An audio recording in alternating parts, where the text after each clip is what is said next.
mendidik anak remaja, dan kita mulai dengan jinglenya terlebih dahulu. Keluarga Indonesia Bahagia. Keluarga Indonesia Bahagia. Ya, selamat jumpa dalam program Family Coaching bersama saya Jarod Wijanarko dari Keluarga Indonesia Bahagia. Nah, program ini adalah program di mana saya berbincang-bincang dengan narasumber, dengan teman, dengan sahabat, atau siapapun yang saya jadikan tamu ya untuk berbincang-bincang mengenai family.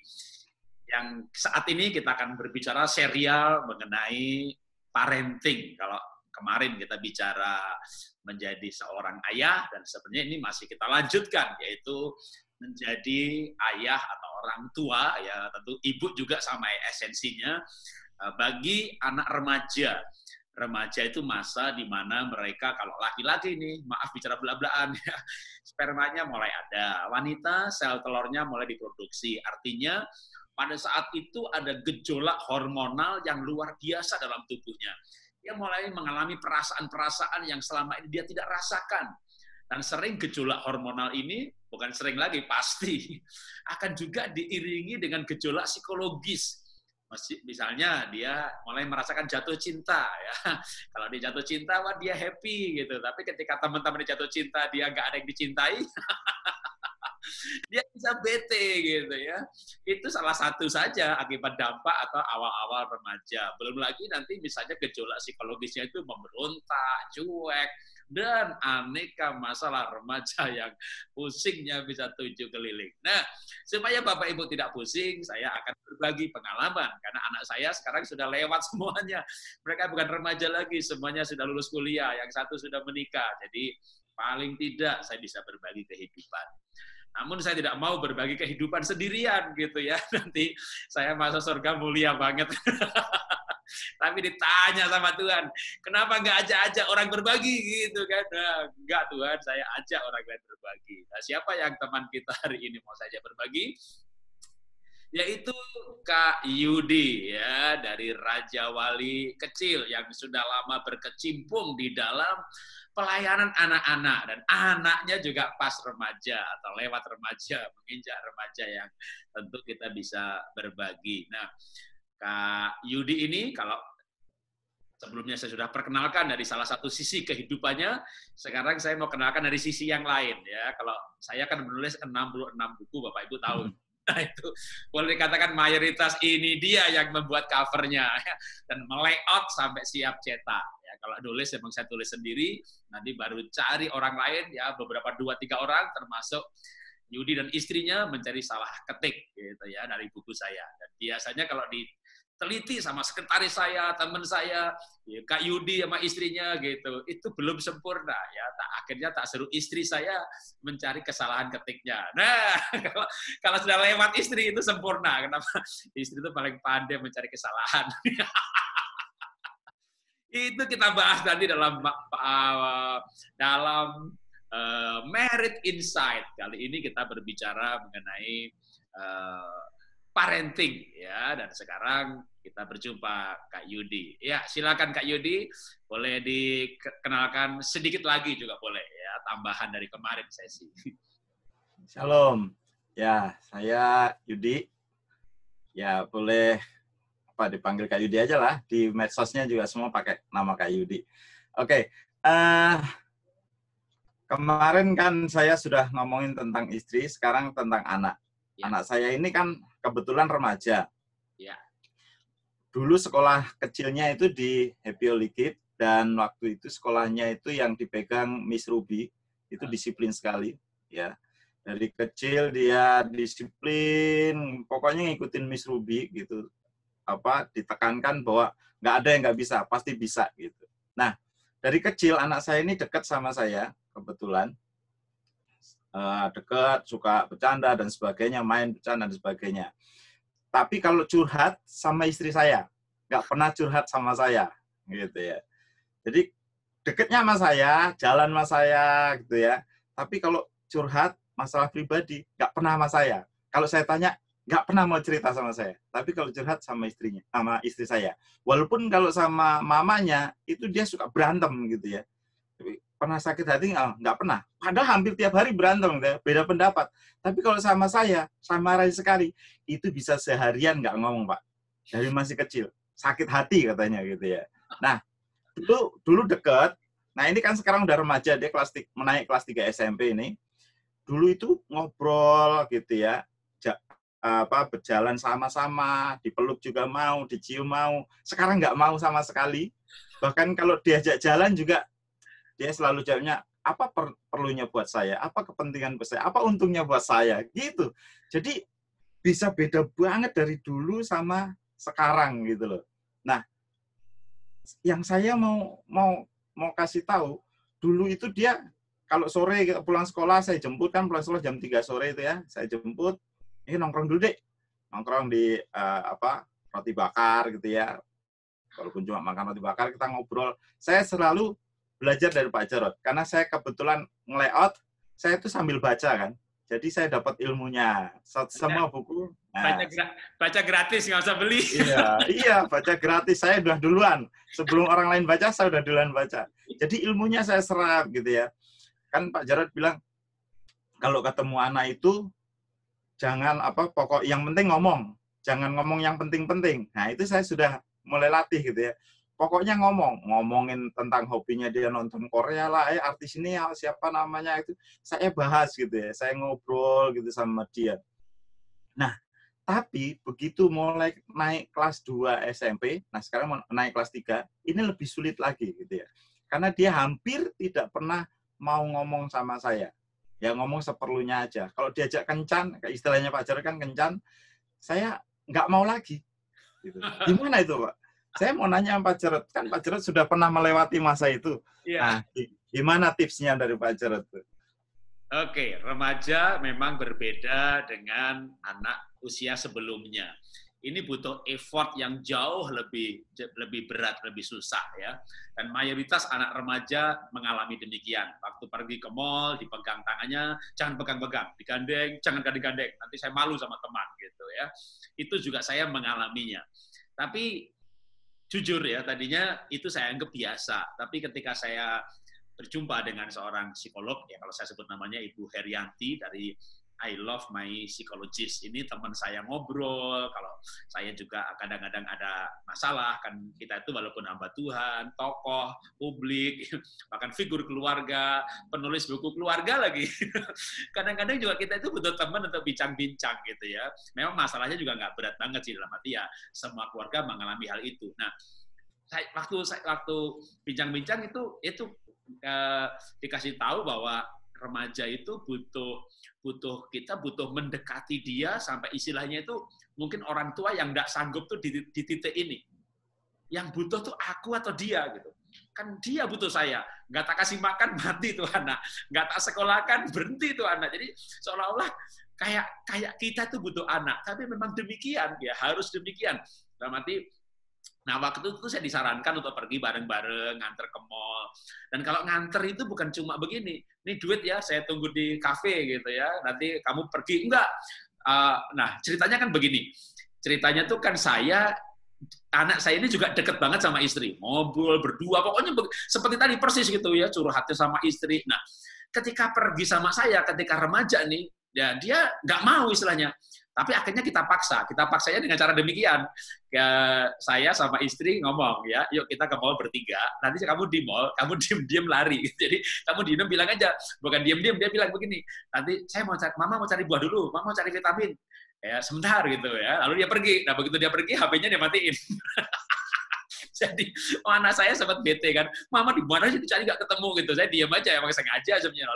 Lalu saya dampingi dia ya ke Pondok Indah Mall, dia cari baju. Nah itu pokoknya kita dampingin aja, nggak ngomong ya nggak apa-apa. Wah, kalau ngomong bisa berantem gitu, kalau ngomong bisa beda pendapat gitu. Jadi ya pokoknya dampingin aja.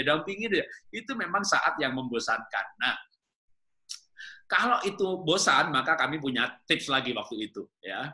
Kami ajak liburan, ngajak anak liburan atau pergi ini kan nggak gampang. Ya, contohnya nih, katakan ini hari Kamis gitu ya, katakan ya umpamanya, lalu kita bilang, nah hari Minggu mau ke mall nggak? Gitu. Ya, belum dipikir gitu. Jumatnya saya ingetin lagi, Minggu mau ke mall nggak? Ya, belum tahu sih.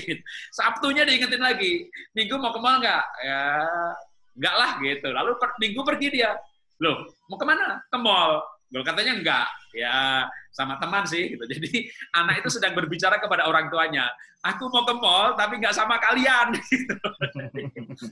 Nah, itu jangan dimarahi gitu ya. Kan kita sudah menawarkan Kamis, Jumat, Sabtu, mau ke mall nggak? Kalau ke mall bareng-bareng, kita menawarkan ini. Lalu dia bilang nggak mau gitu. Tiba-tiba pergi sama temennya. Itu jangan dimarahi gitu ya. Kalau perlu malah dimodali. Misalnya, nih duit nanti buat traktir teman, jangan kamu ditraktir terus gitu. Nah, terus nanti kalau dia sudah pergi sama temannya, kita minta ya waktu untuk kita. Misalnya Jumat depan sama kita ya, atau Senin. Kalau Sabtu Minggu dia lebih senang sama temannya, mungkin hari Jumat atau Senin mungkin dia mau dengan kita. Nah, itu yang kita tawarkan. Nah, begitu kita pergi ke mall sama anak, udah pokoknya fun life aja. Happy, ngomong soal makanan, ngomong soal yang menyenangkan. Jangan misalnya gini, begitu makan sama anak nih, mumpung nih. Biasanya kalau nggak bapak ibunya nih, mumpung nih. Lalu bertanya, gitu, kamu udah bikin PR belum? Kamu tuh besar menjadi apa sih? Rajin belajar ya. Gitu. Jadi kita tuh buru-buru ngasih nasihat. Nah itu nanti anak makan berkat dalam hati nih dia berkata, ini yang terakhir aku pergi sama mereka. Ini yang terakhir aku pergi sama mereka. Berikutnya susah lagi diajak pergi. Nah ini memang tidak mudah ya. Singkat cerita begitu kami bisa pergi bareng-bareng. Itu ya sekarang itu kalau misalnya mau di mall gandengan tangan ya mau itu gitu pergi ya jalan bareng-bareng ya mau. Jadi memang kedekatan yang sempat terjadi pada waktu usia dini itu kami juga mengalami renggang di usia remaja. Tapi istilahnya kami masuk kembali gitu. Kalau anak diajak ke mall nggak mau, diajak ke tempat kemana anak itu diajak nggak mau? Ke tempat di mana dia bisa pergi sama temannya. Gitu. Maka ajaklah pergi yang temannya nggak ngajak. Memang butuh modal, butuh waktu. Ya. Nah, mau ke ujung kulon nggak? Emang di sana ada apa? Ada badak bercula satu. Nanti kita pergi ke Gunung Anak Krakatau. Ya, kupikir deh gitu. Dia bilang kupikir tuh tahu nggak ngapain? Dia cari teman ke sana. Kalau temannya ada yang mau ke sana, dia akan pergi sama temannya karena dia googling, lihat kan, tempatnya bagus, view-nya bagus, boleh juga nih foto nih. Ya cari teman yang diajak ke sana. Mana ada yang mau, kagak ada yang mau. Nah, itu baru dia mau pergi sama kita. Jadi emang itu kayak tips kalau mau ngajak pergi anak, ajaklah pergi. Yang temannya kagak ngajak pergi ke sana. Ke Bandung yuk gitu. Wah, dia mikir deh, cari teman dulu ke sana, kagak ada yang mau gitu. Wah, dia udah pengen banget juga ke Bandung. Akhirnya mau sama kita. Nah, itu adalah tips bagaimana kita mendekati anak remaja, pergi bersama-sama, dan yang penting tadi, waktu pergi bersama-sama itu jangan ngomongin PR, besar mau jadi apa, tolong ya nak, kamu tuh nurut sama papa. Jangan jadi penasehat ya, tapi jadi teman atau menjadi sahabat. Maka tema kita adalah menjadi sahabat bagi anak remaja. Ya, kembali ke Kak Yudi, mungkin ada yang mau disampaikan atau mau ditanyakan lagi juga boleh. Satu lagi, Pak. Ya. Kan dia sudah remaja. Ya. Kalau umpamanya kita sharing tentang kesulitan papa mamanya gitu, boleh enggak sih sebenarnya, Pak? Enggak apa-apa sih, karena apalagi udah remaja, udah saatnya ngerti. Yang penting tadi, saat kita sharing itu, bahkan kalau perlu begini, remaja itu kita sahabat. Sahabat itu kayak kita minta pendapat. Jadi ujung-ujungnya jangan nasihat lagi ya. Nak, kamu tahu kan, mama sakit, biayanya banyak, hidup ini, papa juga kerjanya biar jadi tolong ya, kamu hemat. Nah ini nasihat lagi ujung-ujungnya. Ujung-ujungnya nasihat lagi gitu. Tapi misalnya ya akan ke nasihat, tapi sahabat itu minta saran. Jadi misalnya kita itu merendahkan diri dari orang tua, lalu minta saran sama anak. Jadi setelah curhat soal keadaan ekonomi, pekerjaan, saat ini gimana, kalau menurut kamu gimana ya anak ya, pendapat kamu gimana gitu. Nah, kadang anak begitu ditanyain pendapat itu malah aja kadang-kadang dia muncul yang sebenarnya itu kita mau nasihati gitu. Ya, papa nih kalau khawatir terus, ini jangan-jangan papa nanti sakit bukan karena COVID, nah, sakit karena khawatirnya, papa bisa stroke bukan karena COVID, karena khawatir. Nah itu kadang anak nanti malah, Pak, jangan khawatir lah Pak. Kita ini bisa kok Pak, kalau kita tuh mau hemat gitu, kita bisa hidup hemat. Itu tujuan kita. Itu tujuan kita. Jadi sebenarnya kita itu bergaya bergaya sahabat kayak nanya sehingga anak itu kayak nggak dicekokin. Karena memang beda, waktu anak masih kecil kan memang kita cekokin, kita nasehati, bahkan kita mendongeng, anak kagum-kagum, kita ngajak main tebak-tebakan, anak, wih papa pinter banget gitu. Begitu besar kan dia tahu, ya lah papa gue juga tahu. Nah ini relasi yang seperti ini yang perlu kita bangun, terutama kalau anaknya remaja. Maka tema kita hari ini adalah menjadi sahabat remaja. Kalau mau satu lagi masih boleh, kalau ada mau pertanyaan. Iya, satu lagi. Satu lagi. Dulu waktu kecil kan dia punya cita-cita pengen jadi dokter. Nah. Tapi begitu remaja, nggak mau lagi. Diarahkan jadi dokter pun nggak mau. Nah, dia suka hobi sekarang lukis. Suka gambar, ngelukis gitu ya. Terus saya bilang begini, kalau ngelukis itu jadi hobi aja, jangan jadi tujuan gitu, jangan jadi cita-cita. Nah, cita-citanya harus yang lain, saya bilang begitu. Salah nggak kira-kira begitu? Nggak apa-apa ya. Jadi begini, anak itu pasti cita-citanya berubah-berubah, itu wajar. Jadi anak punya cita-cita berubah, itu wajar ya. Biasanya kalau anak misalnya masih kecil, playgroup TK, tanya aja cita-citanya, dokter, insinyur, pilot, astronot, profesor, pokoknya anak TK itu cita-citanya setinggi langit. Ya, kenapa? Karena belum ngerti biaya kuliah. Nah, begitu dia SMP remaja, itu cita-citanya itu yang fun life, happy life, pengen jadi animator, pengen menjadi Facebooker, YouTuber, pengen jadi pelukis, pokoknya sesuatu yang dia senang. Nah, yang penting jangan dilarang dulu. Ya, jangan dilarang, malah didukung aja, sambil didukung nanti diarahkan. Misalnya, kalau melukis itu lukisannya mahal, misalnya Baswi kayak Abdullah, dan lain-lain, itu kebanyakan lukisannya mahal setelah pelukisnya mati. Gitu. Dan berapa persen orang yang bisa hidup dari lukisan. Ya, misalnya, masih menggunakan kemampuan lukisnya, tapi pekerjaan yang lain, misalnya arsitek, desain grafis, ya itu kan menggunakan kemampuan melukis, tapi yang lebih kekinian dan duitnya lebih mudah. Kan desain grafis itu cari pekerjaan banyak banget.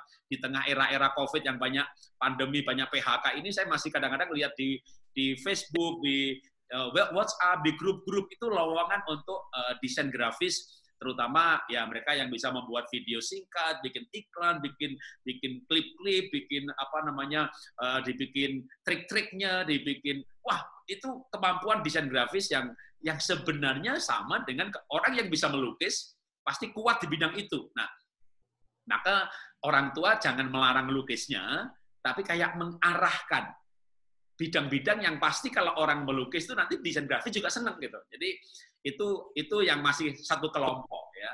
Demikian juga misalnya Pak, anak saya itu maunya main basket gitu ya.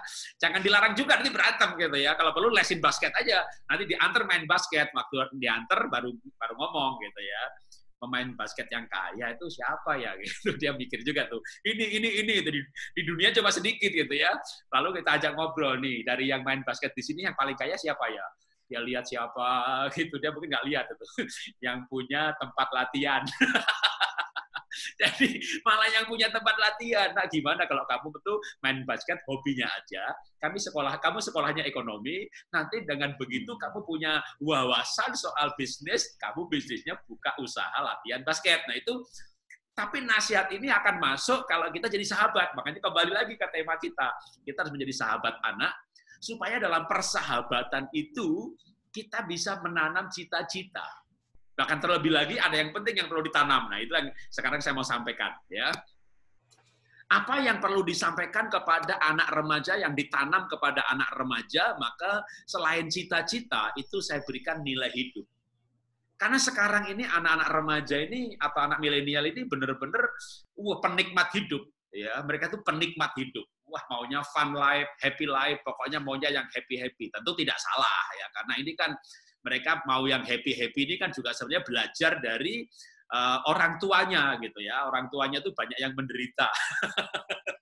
Kerja keras karena salah jurusan. Nah, mereka nggak mau salah jurusan lagi, maka mereka mau happy life, mau fun life. Nah, happy life tentu nggak salah gitu ya, tapi kita perlu ajari mereka apa? Nilai hidup. Apa sih nilai hidup itu? Nilai hidup itu misalnya kalau punya duit buat apa? Ya buat happy-happy, buat punya ini, mobil mewah. Nah, itu belum punya nilai hidup, mau bergaya. Tapi kalau sampai dia bisa berkata bahwa ya aku pengen jadi berkat buat yang lain, itu sudah dapat dia nilai hidup dari uang. Kalau sukses buat apa? Ya kalau sukses saya nanti kan bisa kaya, gitu. Baliknya ke kaya lagi, ujung-ujungnya duit lagi, ini bisa mamon, bisa hedon. Tapi kalau dia sampai kalau saya sukses, saya dikenal banyak orang, saya kan bisa berdampak bagi banyak orang. Wah, udah punya nilai hidup dari kesuksesan. Demikian juga dengan kepandaian. Kita kasih contoh aja biar gampang. Sekarang saya ceritakan di anak pertama. Anak saya pertama ini ranking 1 dari kelas 1 SD terus sampai tingkat SMP ranking 1 terus. Tapi jujur saya pernah khawatir mengenai nilai hidup. Kenapa?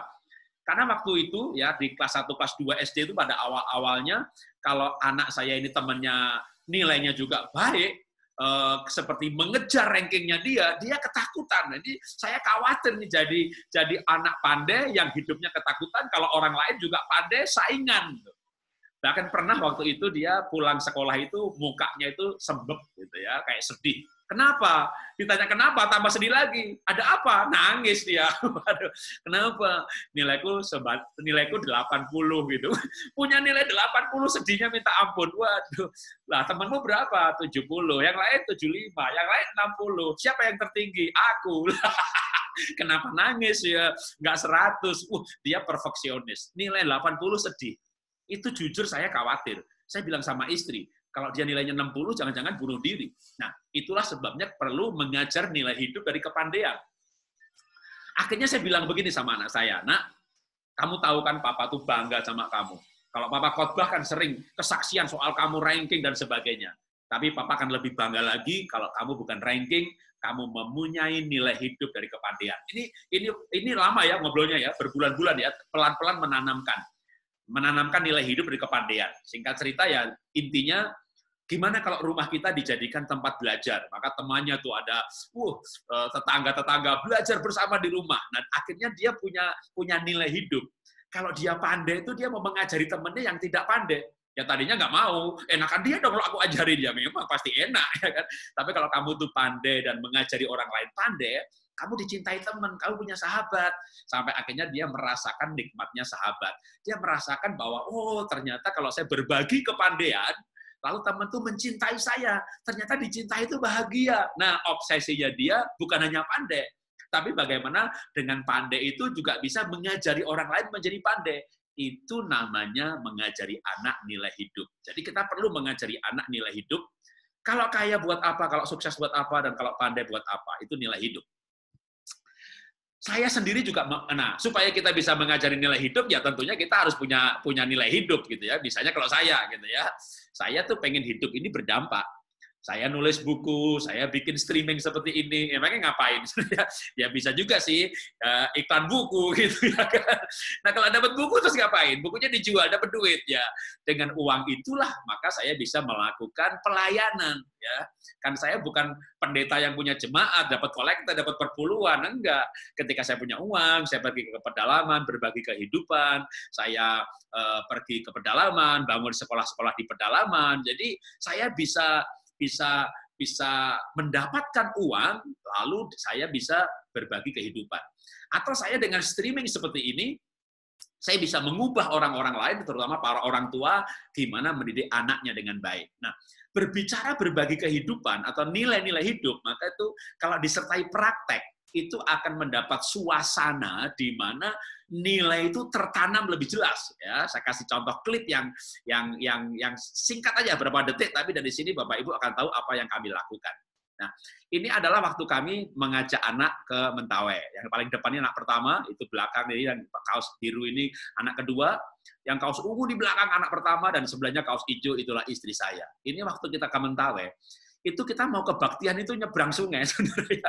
Jadi kita itu tasnya diangkat, sepatu diangkat, ya anak kedua yang barusan selesai nyebrang begitu ya.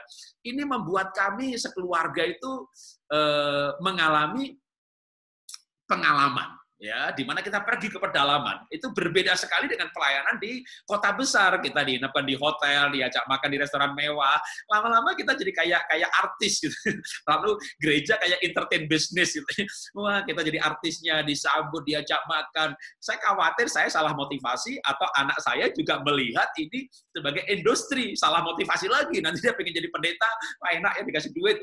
Saya bawa ke pedalaman, di mana di sana kita malah berbagi uang, berbagi kehidupan, kita bangun sekolah. Saya udah bangun sekolah lebih dari 20 di pedalaman, tepatnya sebenarnya 32. Tapi beberapa dimandirikan, menginduk ke yayasan lain, sekarang masih 23, yang setiap bulan saya tomboki operasionalnya. Jadi kalau Bapak Ibu membeli buku saya, itu uangnya itu masuk ke saya, sebagian untuk saya pakai hidup tentunya, tapi mau tidak mau saya harus menyisihkan, menyediakan setiap bulan dana untuk menomboki operasional 23 sekolah di pedalaman. Ada yang di Mentawai, ada yang di Kalimantan. Nah, itulah kenapa saya harus bekerja keras. Tapi dari sini anak saya mendapat nilai hidup. Oh, papa itu bekerja untuk keluarga, juga untuk orang lain. Dan kami berbagi itu tidak dalam kelimpahan. Memang kami pernah melimpah, bisnis kami luar biasa, sukses, omsetnya banyak. Tapi gara-gara digital, milenial, shifting ekonomi, perusahaan kami tutup yang ifadasyat. Sehingga kami sekarang tinggal usaha yang tidak terlalu besar. Tapi kami tidak berhenti berbagi, mau nggak mau kan sekolah jalan terus. Ya kami nyumbang jalan terus. Nah, dari situlah anak itu mendapat nilai hidup. Belajar dari apa yang kami lakukan. Dan supaya anak menangkap nilainya, maka kami bawa mereka langsung ke lapangan. Saya sambung ceritanya. Ya, ini cerita mengenai anak pertama. Waktu saya bawa, ini anak pertama yang pakai baju ungu tadi kan, ini foto ini memang sebelum nyebrang tadi, maka bajunya sama. Nah, ketika dia diajak pergi ke pedalaman, memang pertamanya wah panas, nggak ada sinyal segala macam. Tapi menariknya bahwa begitu dia kembali ke Singapura, karena dia dapat beasiswa sekolah di Singapura, dia ajak teman-temannya, dia cerita bagaimana di Mentawai, dan dia bawa teman-teman tahun depan ke sana, membawa laptop bekas, membawa benih padi, dia membawa lampu solar system, dia pasang di pasar, dia bedah pasar, dikapasangi mejanya dipasang keramik. Artinya nilai hidup itu sudah ditularkan. Jadi ketika kami bawa anak ke pedalaman, mereka merasakan bagaimana pergi ke gereja, jualan kaki sejauh mata memandang. Anda lihat fotonya ini jalan hampir 1 jam jalan kaki untuk tempat lokasi, sampai sana kita ganti baju dan sebagainya. Lalu kita kunjungi tempat-tempat pusat belajar yang kami sebut dengan nama TK Pemulihan yang ada di Kepulauan Mentawai. Nah, dengan demikian kami menjadi contoh bagi anak-anak bagaimana kami bekerja keras, ngelola bisnis, ngelola sekolah, menulis buku, menjual buku. Lalu buat apa gitu ya? Untuk berkorban, untuk membiayai pelayanan. Saya ini pelayanan banyak ke desa-desa, bangun sekolah di pedalaman. Saya nggak pernah bikin malam dana, saya nggak pernah minta sumbangan. Pokoknya saya kerja, saya jual buku, saya dapat duit, saya bawa ke pedalaman, saya melayani, apalagi sekolah, ya itu kan rutin, jadi nggak bisa bulan ini nyumbang, bulan depan kagak. Mau tidak mau tiap bulan mesti komitmen. Dan saya tidak capek-capeknya komitmen untuk memberi. Saya tidak capek-capeknya nyumbang. Kenapa? Itu nilai hidup saya. Bahkan di tengah krisis ekonomi sekarang ini, kami juga kena dampak. Usaha terbesar saya, Ifadasyat, tutup tahun lalu. Ya. Apakah kami berhenti memberi? Tidak. Ya, tidak ada waktu buat mengeluh. Kami jual aset untuk bayar semua tagihan. Dan sekarang dalam keadaan kekurangan pun, ya, kayak Paulus berkata, kelimpahan, kekurangan. Ya, kita bekerja lebih giat lagi supaya apa? Semuanya terpenuhi. Termasuk berbagi. Nah, itulah nilai kehidupan. Nah, maka saya akhiri dengan quote ini. Nilai kebenaran yang dihidupi indah untuk dikenang dan berharga untuk diwariskan. Sekali lagi, nilai kebenaran yang dihidupi indah untuk dikenang dan berharga untuk diwariskan. Warisan yang berharga adalah nilai hidup. Karena banyak orang pintar tapi tidak punya nilai hidup. Maka nilai hidup inilah yang kita wariskan kepada generasi selanjutnya. Nah, sekali lagi ya, pesan sponsor. Ya kan Anda tahu kan kalau penjualan buku diantaranya dipakai untuk membiayai pelayanan kami. Kami tidak buka rekening yayasan, ada rekening yayasan, tapi kami tidak mengumumkannya lalu sumbang gitu. Enggak, saya seorang bisnismen yang istilahnya itu tabu minta-minta. Ada orang nyumbang kita terima, tapi kita nggak pernah minta. Saya lebih senang berjualan sebenarnya. Ya, di antaranya berjual buku-buku keluarga. Anda bisa mendapatkan di Tokopedia, buku kita, Shopee, Bukalapak untuk yang buku cetak. Yang edisi e-book ya ada di platform. Tapi yang buku cetak ini ada, buku kita ada, Tokopedia ada, Shopee ada. Ini kan saya ambil screenshot-nya dari platform-platform ini. Sementara yang di luar negeri dan mau mendapatkan juga buku-buku saya, atau mungkin di dalam negeri juga mau lebih murah karena e-book itu 50% harganya ya. Anda bisa mendownload lewat Google Play, Android, yang iOS belum ya, mohon maaf ya. Nah, bagi yang punya anak usia dini sampai kelas 1 SD, ya ada ratusan judul juga baik dalam bentuk buku cetak di platform atau di e-booknya juga ada. Jadi baik buku saya ataupun buku untuk anak-anaknya, buku aktivitas, belajar bahasa Inggris, mewarnai dan segala macam, mau buku cetaknya ada, e-booknya juga ada. Jadi semuanya bisa didapatkan dengan mudah di berbagai platform. Nah, itulah inspirasi kita hari ini bersama Kak Yudi dari Raja Wali Kecil dan saya Jarod Wijanarko dari Keluarga Indonesia Bahagia. Ya, Kak Yudi ada pesan penutup mungkin mau disampaikan? Cukup, Pak. Cukup, oke. Sampai jumpa nanti di Merit Insight ya, program untuk pernikahan.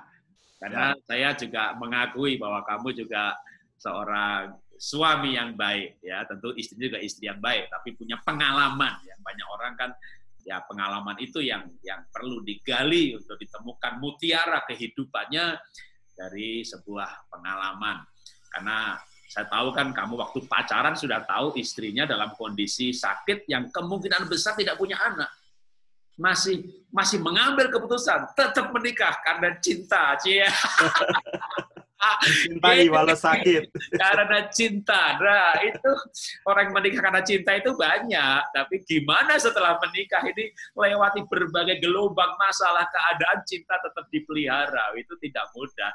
Tapi tunggu ya, kita akan ambil sesi khusus mengenai memelihara cinta di dalam pernikahan ketika keadaan tidak seperti yang diharapkan. Itu tema yang saya kepikir, wah tema ini cocok buat Yudi. Buat yang lain, ya buat para pemirsa, pendengar, itulah inspirasi hari ini. Sampai jumpa dalam episode selanjutnya. Salam bahagia, luar biasa, Tuhan memberkati.